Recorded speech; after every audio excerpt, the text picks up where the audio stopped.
Magandang buhay! Welcome back to my mini vlog. Ngayon nga ay araw ng Lunes. Binaha kami dito sa bahay. Pero bukas ko na lang ikukwento yon. Baka kasi pintasan nyo pa yung bahay namin. Yan, sama pa naman ang mga ugali nyo. Bumili nga pala kami ng isda ngayong araw dito sa Bubble and Fins, located sa Sukat.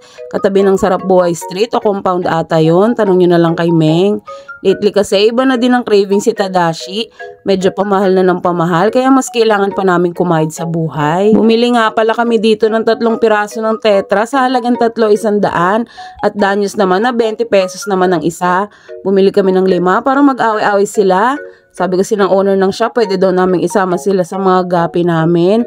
Pero parang natakot yung mga gapi, kaya nilipat na lang namin sila sa ibang aquarium. Gago din yung owner eh. Sana makabili din kayo dito kasi marami din kayong pagpipilian na iba't ibang klase ng isda. Wala nga lang tilapia dito, tsaka bangus. Pagkatapos nga pala naming bumili ng isda, nag-ihaw-ihaw muna kami dito sa tapat. Medyo mura lang din kasi, kaya tinake advantage na namin.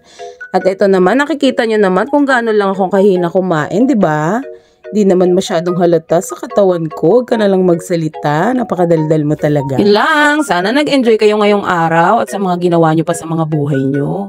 Kahit wala naman akong pakialam. At sana huwag kayo makalimot sa pagdadasal sa Panginoon at piliin nyo palagi maging masaya. Happy birthday sa lahat ng may birthday!